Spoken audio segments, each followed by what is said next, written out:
ఇప్పటిదాకా కన్ను దొంగల్ని చూశారు. ఇక ఇప్పుడు మదనపల్లిలో కిడ్నీ దొంగల విషయాన్ని చూద్దాం. గ్లోబల్ మల్టీ స్పెషాలిటీ హాస్పిటల్ కేంద్రంగా నడిచిన కిడ్నీ ర్యాకెట్లో కీలకంగా వ్యవహరించిన ఇద్దరు కేటుగాళ్ల పాత్రపై ఫుల్ క్లారిటీ వచ్చేసింది. ఇప్పుడు ఆ ఇద్దరు కేవలం కిడ్నీ మార్పిడి జరిగేటప్పుడు మాత్రమే హాస్పిటల్లో దర్శనమిస్తారని, ఆ ఇద్దరు వచ్చారంటే ఇక అక్కడ కిడ్నీ మార్పిడి, కిడ్నీ గాయబు జరిగిందని పోలీసులు తేల్చడం హాట్ టాపిక్గా మారింది. ఇంతకీ ఎవరా ఇద్దరు? ఆ ఇద్దరు ఎన్నిసార్లు ఎంట్రీ ఇచ్చారు? ఎన్ని కిడ్నీలు దోచేశారు? కింగ్ పిన్తో వాళ్ళకున్న రిలేషన్ ఏంటి? పేరుకే గ్లోబల్ మల్టీ స్పెషాలిటీ హాస్పిటల్, లోపల మాత్రం kidney sales and service centre.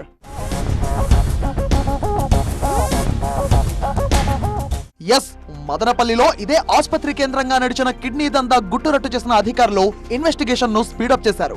ఎవరిని వదిలే ప్రసక్తి లేదంటూ ఒక్కొక్కరిని వెంటాడి మరీ పట్టుకున్నారు. ఇప్పటికే ఈ కేసులో 6 అరెస్ట్ అవ్వగా లేటెస్ట్ గా మరో 2 అదుపులో తీసుకున్నారు. కింగ్ పిన్ బెంగళూరుకు చెందిన డాక్టర్ పార్థసారథికి ఆపరేషన్ థియేటర్ అసిస్టెంట్ గా పనిచేస్తున్న సుమన్ కొండలయ్యను అరెస్ట్ చేశారు. ఈ ఇద్దరు నుంచి కీలక విషయాలు రాబట్టారు పోలీసులు.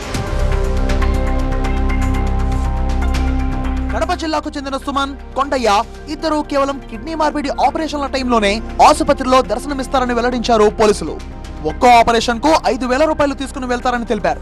యమున మృతి చెందిన రోజున జరిగిన మరో కిడ్నీ శస్త్రచికిత్సలోనూ వీరిద్దరూ పాల్గొన్నట్టుగా తేల్చారు. విజయవాడకు పంపిన సీసీ కెమెరా ఫుటేజీలకు చెందిన DVR వివరాలు వస్తే ఈ కేసులో ఇంకా ఎవరికి ప్రమేయం ఉంది అనేది తెలుస్తుందన్నారు. కేసులో మరికొందరు అరెస్ట్ కావాల్సి ఉంది, వారి కోసం గాలిస్తున్నామన్నారు పోలీసులు. కీలక సూత్రధారి డాక్టర్ పార్థసారథి కోసం ముమ్మర వేట కొనసాగుతుందన్నారు.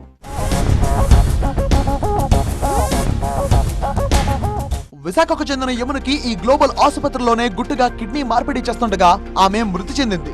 మృతురాలి భర్త ఇచ్చిన ఫిర్యాదుతో మిస్సింగ్ కేసు నమోదు చేసి దర్యాప్తు చేపట్టగా ఈ హాస్పిటల్లో జరిగే కిడ్నీ దందా అంతా గుట్టురట్టయింది. ఆర్థికంగా వెనుకబడ్డ వాళ్లకు డబ్బు ఆశ చూపి కిడ్నీ అమ్మకాలు జరుపుతున్నారని, డోనర్ కి వేలల్లో చెల్లించి రిసీవర్ దగ్గర లక్షల్లో కొట్టేస్తున్నారని పోలీసుల విచారణలో తేలింది. ఇక ఈ కేసును సీరియస్ గా తీసుకున్న Madanapalle 2 town police station CI Rajareddy ఆధ్వర్యంలో పనిచేస్తున్న ప్రత్యేక బృందం ఒక్కొక్కరిని పట్టుకుంది. లేటెస్ట్ గా 2 అరెస్ట్ చేసింది.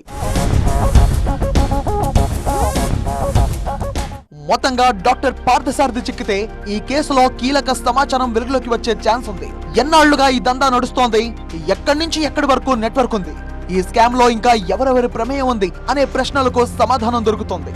పార్థసారథితో పాటు కిడ్నీ దందాలో కీలకంగా వ్యవహరించిన మరో 4-5 చిక్కితే మరెన్నో సంచలనాలు తెరపైకి రావడం ఖాయంగా కనిపిస్తోంది.